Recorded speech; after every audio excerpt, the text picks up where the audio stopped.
The Duchess came dressed as a maid to test her son's bride. Their cruel words cost them dearly. The slap landed before anyone saw it coming. One moment the grand ballroom hummed with the clink of crystal and the low murmur of England's finest families congratulating themselves on being invited. The next, silence.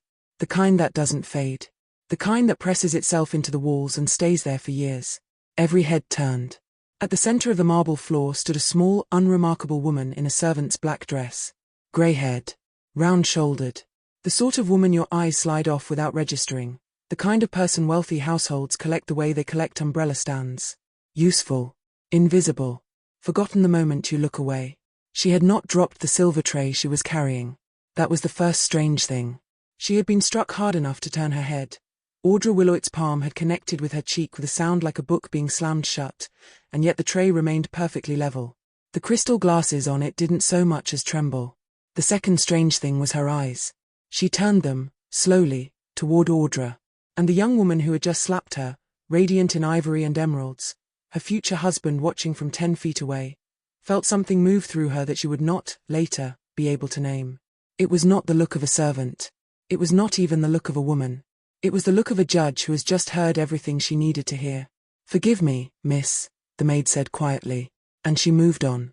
The ballroom exhaled. Glasses were lifted. Conversations resumed. Lord Rothtrantham, standing near the fireplace with champagne in hand, had already turned back to his friends, embarrassed, perhaps, but not enough to speak. Nobody gave the maid another thought. That was their gravest mistake. There is a particular kind of power that announces itself with noise, with motorcars and crested letterheads and the rustle of a room standing when you enter it. England had always been full of that kind. Claudine Fairchild had possessed it for decades without once finding it interesting. The power she preferred was quieter. It was the power of the woman in the corner whom everyone has decided doesn't matter, and who, because of that decision, hears absolutely everything. She had learned it young, before the title, before the fortune, before the Duke of Fairchild had placed his family ring on her finger in a chapel in Wiltshire with rain hammering the stained glass above them like an argument. She had grown up the daughter of a country solicitor, comfortable, but not grand, and had spent her girlhood watching the way rooms behaved around money. How voices changed. How spines straightened or softened. How the truth of a person only showed itself when they believed no one of consequence was looking. She had never forgotten that lesson. Even after 40 years of being someone of consequence herself. Rosemir Hall had not been her idea.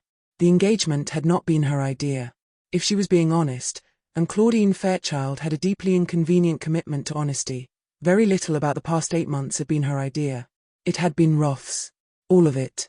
The courtship, the breathless letters, the weekend visits to the Burgess estate in Hampshire, and now this, a formal engagement party at the Burgess family home, thrown by Doretha Burgess with the confident extravagance of a woman spending money she was quietly terrified she didn't have.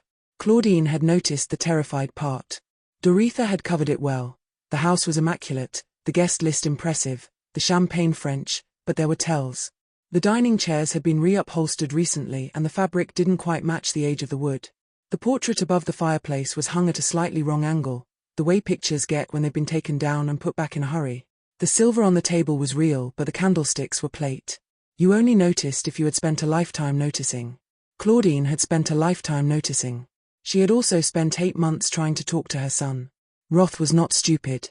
She needed to say that, if only to herself, she had not raised a stupid man. He was thoughtful and fair-minded and had his father's maddening decency. But he was 41 years old and had never been in love before, not really, and Audra Willoit had apparently struck him with the specific, catastrophic force of a first love arriving 20 years late. He could not see her clearly. That was the truth of it. He looked at Audra and saw exactly what Audra had spent considerable effort constructing for him to see: warmth, vulnerability, a beauty that seemed somehow accidental rather than engineered.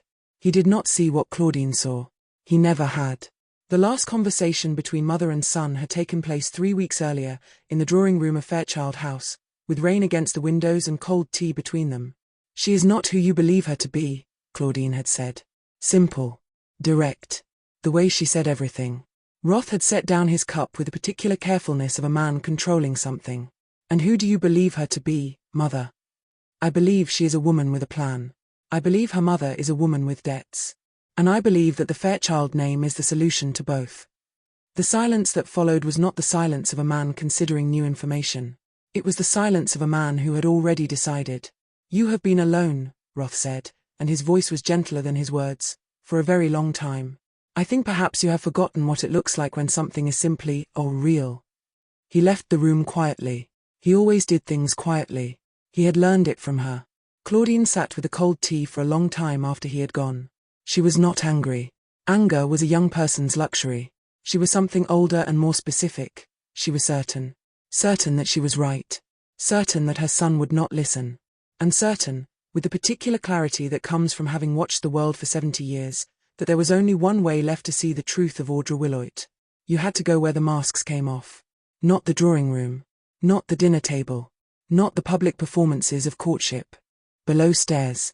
Where the woman shouted at people she believed had no voice. Where the real instructions were given in whispered corridors. Where greed and cruelty lived in their ordinary clothes, unbothered by the need to perform. That was where Claudine needed to be. And so, 11 days before the engagement party at Rosemir Hall, the Duchess of Fairchild had done something she had not done since she was 19 years old and her father's housekeeper was ill and there was nobody else. She had put on an apron. She had tucked her silver hair beneath a cap. She had removed the ring that had been on her left hand for 40 years, setting it in its box with a steadiness she felt in her back teeth, and she had written a careful letter to a domestic agency in Pimlico, applying for temporary work at Rosemir Hall for the duration of the engagement celebrations. She had given her name as Mrs. Clare.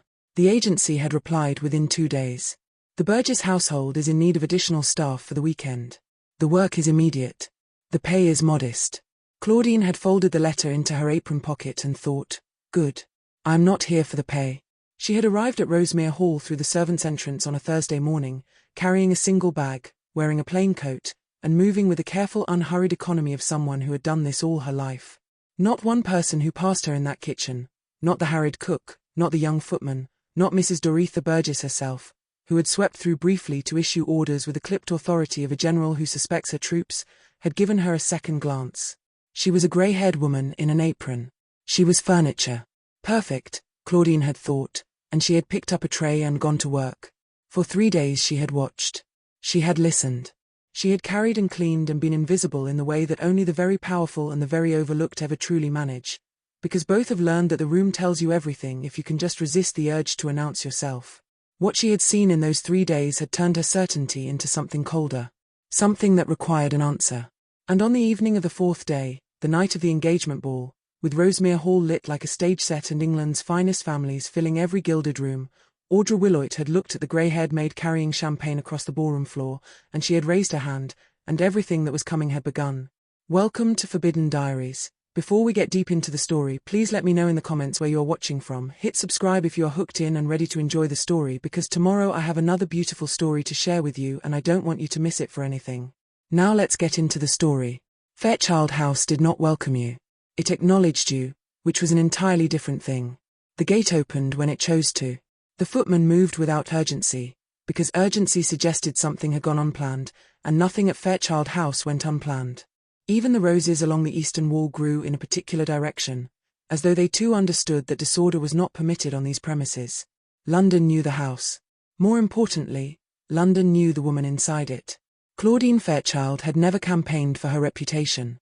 She had simply made decisions, quietly, consistently, without sentiment, and her reputation had assembled itself around her the way iron filings arrange themselves around a magnet.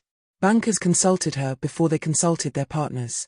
Cabinet ministers had been known to delay announcements until they understood where she stood. She had ended 3 business dynasties without raising her voice and rebuilt one charitable institution from near ruin using nothing but a ledger, a pen, and 11 months of absolute focus. She was not cruel. That distinction mattered to her. She was simply unwilling to pretend that the world was softer than it was. Her son had inherited her intelligence and his father's devastating openness to the world, a combination that, in ordinary circumstances, produced an exceptional man. In extraordinary circumstances, it produced a man who met Audra Willoit at a garden party in May and by September had stopped sleeping properly. Roth didn't speak about her obsessively. That was never his way. He simply became quieter in a way that was louder than noise, distracted at dinner, slow to laugh, perpetually oriented toward whatever room she might next appear in. Claudine had watched her son fall before. Never like this. Never with this particular blindness that no amount of love could reach through. The conversation happened on a Tuesday, which Claudine would later consider quietly ironic. Tuesday being the most ordinary day of the week, the day least suited to the kind of rupture that doesn't fully heal. She had chosen the library. Neutral ground, she had thought. Books on every wall, her husband's old chair by the window, the particular quality of afternoon light that made hard things feel, briefly, manageable. She had even ordered his preferred tea without being asked. A small flag of tenderness she hoped he would notice. He noticed. He said nothing about it. "I'm not asking you to stop seeing her," Claudine began, which was perhaps the most careful sentence she had constructed in years. "I'm asking you to slow down. To look more carefully at what you are actually seeing, versus what you're being shown." Roth was quiet for a moment. Outside, a motorcar passed. Someone laughed on the street below, bright, uncomplicated, belonging to a simpler afternoon than this one. "You have specific objections," he said finally. "Not a question. I have specific observations. The Burgess finances are not what they present. Audra's warmth toward you is consistent and precise in a way that warmth rarely is when it is genuine. And her mother watches the Fairchild accounts in conversation the way a hawk watches a field." Roth set down his cup. "She loves me," he said. Simply. Finally. As though the words were a door closing. "Roth. Mother." His voice carried no anger. That was almost worse. "You have governed this family alone for 11 years. You have been brilliant at it. But you have also forgotten, perhaps, that not every person who approaches us wants something." He stood. He straightened his jacket. "I have not forgotten," she said quietly, to the empty chair. She did it on a Wednesday morning, before the house was fully awake. That was deliberate. The staff at Fairchild House were loyal to a fault, loyal enough that even a sideways glance from Mrs. Hollis, the head housekeeper, would have spread through the household by breakfast like weather moving across open water. Claudine trusted them completely, which was precisely why she could not let them see this. She dressed herself, which she had not done without assistance in 30 years. The black dress was plain enough, bought quietly through a Pimlico agency, paid for in cash, delivered without a name attached. It fit adequately. It was the kind of dress that communicated, in a single glance, that the woman wearing it was not worth a second one. She sat before the mirror longer than she expected. Not from vanity. She had made her peace with 70, mostly, but from something stranger. The woman looking back at her was and wasn't herself simultaneously. The bones were the same. The grey eyes were the same. But without the ring, without the pearls, without the particular way wealth arranges a person's posture when they have worn it long enough, she looked like someone the world had quietly set aside. She found the experience clarifying. The ring went into its box last. She held it for a moment, not sentimentally, she told herself, then closed the lid with a clean, small click. Her single bag was packed. Her letter of introduction from the Pimlico agency was folded in her apron pocket. Her name, for the foreseeable future, was Mrs. Clare. She left through the garden entrance just after 6, while London was still deciding what kind of day it intended to be. Nobody saw her go.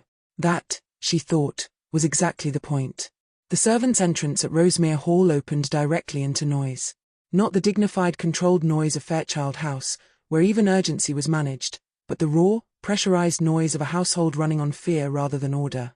Pots collided. Someone was being reprimanded in the corridor before Claudine had fully set down her bag. A young kitchen maid moved past her at something close to a run, eyes fixed ahead with the particular blankness of a person who has learned that drawing attention to yourself in this house is always, without exception, a mistake. Claudine observed all of it quietly, filed it away. The head housekeeper, a thin woman named Mrs. Patch, assigned her duties without looking up from her clipboard. Upstairs rooms. Silver polishing. Evening service. The instructions were delivered with the mechanical efficiency of someone who had long since stopped expecting the people she managed to be anything other than temporary and replaceable. Claudine said, "Yes, Mrs. Patch," and meant none of it as submission. She met Mrs. Doretha Burgess for the first time that afternoon. The woman entered the kitchen the way certain people enter every room, as though the room had been waiting for her specifically, and had not been doing particularly well in her absence. She was handsome in the architectural way of someone who had once been beautiful and had decided that authority was a reasonable substitute. Her eyes moved across the staff assembled before her with a swift, cold assessment of a woman pricing inventory. They passed over Claudine without pause. "The glassware last evening was unacceptable," Doretha said, to no one and everyone. "If it happens again during the engagement celebrations, whoever is responsible will not finish the week." Nobody spoke.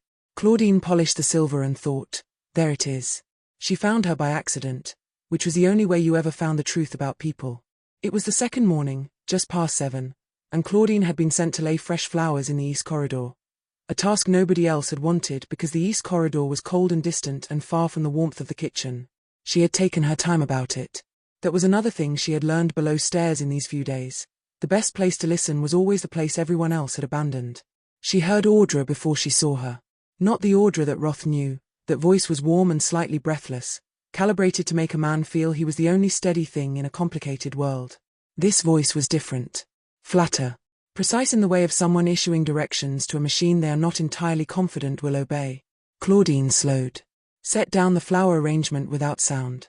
Through the partially open dressing room door, she could see Audra standing before the long mirror in her morning robe, studying her own reflection with the focused intensity of a craftsman checking their work.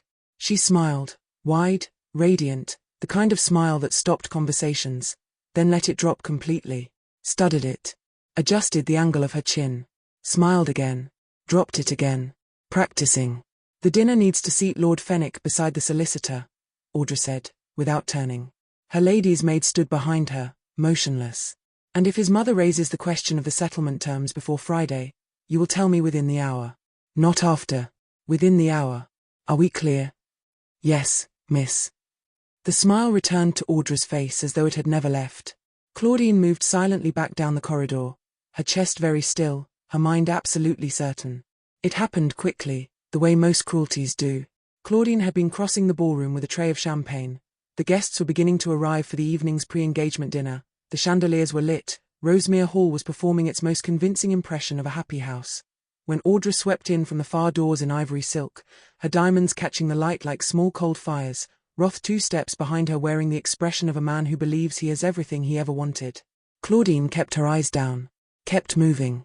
She almost made it. The hem of Audra's gown, wide, extravagant, designed to be noticed, shifted as Audra turned sharply to greet an arriving guest. The fabric moved across the floor directly into Claudine's path. There was no time to stop. The edge of her shoe made contact with the silk, the lightest possible touch, barely a brush, and Audra's head snapped around with a speed that suggested she had been waiting, on some level, for exactly this kind of opportunity. The slap came before Claudine had fully raised her eyes. It was not a glancing blow. It was deliberate and open-palmed, and it landed with a sound that silenced the nearest corner of the room entirely. Several guests turned. A woman near the fireplace pressed her hand to her mouth. Claudine did not stagger. She absorbed it, jaw set, tray level, eyes steady. "Forgive me, miss," she said quietly. Audra had already turned away, laughing at something Roth was saying, the incident apparently beneath the dignity of a second thought. Claudine adjusted her grip on the tray and continued walking. But something had shifted behind her eyes. Something that had been warm, if cautious, had become entirely cold. Some debts, she thought, grow considerably larger when left unpaid. She was not supposed to be in the East Wing after 10. None of the temporary staff were. Mrs. Patch had been explicit about that, in the way she was explicit about everything, with the flat economy of someone who expected to repeat herself and resented it. But the young kitchen maid, Clara, had left a tray of unclear glasses outside the small sitting room at the end of the east corridor, and Mrs. Patch had noticed, and Claudine had quietly volunteered to retrieve them before the oversight became the girl's undoing. Small mercies. She had always believed in them. She was almost at the sitting room door when she heard Doretha's voice through it. Low and deliberate, stripped of the performance she maintained everywhere else in the house. Whatever Claudine had expected to hear through that door, it was not this. "The old woman is the only problem," Doretha was saying. "Remove her from the equation and the accounts follow naturally. Roth is manageable. He always has been." A pause. Then Audra, unhurried. "She won't simply step aside. She won't need to. There are facilities, quiet ones, well regarded on the surface, for women of her age who become difficult, who exhibit signs of confusion, erratic behavior. A sound that might have been paper shifting. It requires documentation. A physician who understands discretion. None of that is impossible. And the Fairchild accounts. Transferred incrementally, over 18 months, perhaps 2 years. Nothing that announces itself." Silence. Then Audra said, quite pleasantly, "She looked at me strangely this evening. The older maid. They all look strangely at you. It means nothing." Claudine stood in the corridor, perfectly still, the tray of glasses in her hands, not one of them making a sound. She thought of the ring sitting in its box at Fairchild House. She thought, Not long now. She had sent the letter to Mr. Price 4 days ago. 3 sentences. No explanation beyond what was necessary. He had worked for the Fairchild household for 26 years and required very little explanation for anything. Rosemir Hall. Friday evening. 8 o'clock. Come with the full staff complement and both formal motorcars. She had signed it with her initial only, the way she signed things that needed to move quickly and quietly through the world without attracting attention. Mr. Price had not written back. He never did. He simply acted. Claudine knew the motorcars had arrived before anyone else in the ballroom did. She heard the gravel shift under the tires, a particular sound, distinctive if you knew what you were listening for, and felt something inside her chest settle with a finality that was almost peaceful. She set down her tray on the nearest surface, straightened her apron. The great doors of Rosemir Hall opened and Mr. Price entered, silver-haired, immaculate, moving with the unhurried authority of a man who has never once in his professional life needed to announce himself. Behind him, 2 Fairchild footmen in full livery took their positions at the entrance with the quiet precision of people who had rehearsed nothing because they never needed to. The ballroom had already begun to notice. Conversations thinned. Heads turned. Mr. Price crossed the marble floor without looking left or right. He stopped before the grey-haired maid standing beside the east window, removed his hat in one clean motion, and bowed, low, formal, the full Fairchild bow that was reserved, without exception, for one person in the world. "Your Grace," he said. The room stopped. Audra's champagne glass slipped from her fingers and detonated on the marble floor. Claudine Fairchild lifted her eyes slowly across the assembled faces of Rosemir Hall, unhurried, unsurprised, devastatingly calm, and said nothing at all. She didn't need to. She gave them a moment to understand what they were looking at. That was mercy, of a kind, letting the reality settle before she moved through it. Letting Audra's face complete its terrible journey from shock to comprehension to something that was almost, but not quite, the beginning of fear. Letting Doretha Burgess, standing near the mantelpiece in burgundy silk, perform the precise calculation Claudine had known she would perform and arrive at the answer she had known she would find. There was no version of this that ended well for them. Claudine reached into her apron pocket and removed her ring. She placed it on her finger with the same quiet economy with which she did everything, and the room watched as though witnessing a coronation. She spoke to Roth first. Only to Roth. The rest of the room ceased to exist. "The engagement is over," she said. Not unkindly. That was important. He looked at her for a long time. She watched the argument form behind his eyes, watched it meet what he now understood, and dissolve. Whatever Roth Trantham was, he was not, in the end, a man capable of defending what he had witnessed this evening. That was something. Perhaps the most important something. He nodded once. Looked at the floor. Said nothing. Doretha's debts, 3 of them, held quietly by Fairchild interests through intermediary firms, were called in before the following Tuesday. The Burgess estate in Hampshire went to auction within the month. The house in London followed shortly after, sold at a figure that suggested considerable urgency. Audra left England by spring. Roth did not. He remained, and began the slow, unglamorous work of rebuilding his mother's trust from its foundations. Claudine always let him in. She was not cruel. That distinction, still, mattered enormously to her. She had come dressed as a maid. She had left as herself. And Rosemir Hall, its debts, its secrets, its beautiful, dangerous daughter, had learned, far too late, the oldest truth in England's long and unforgiving history. Never mistake stillness for weakness. Never confuse silence for surrender. And never, under any circumstances, raise your hand to a woman you have not yet bothered to understand. If this story held you from the first slap to the last ring, you already know what to do. Hit that like button right now. It costs you nothing and it tells us to keep bringing you stories that actually stay with you. Subscribe to this channel if you haven't already, because we have more stories where this one came from.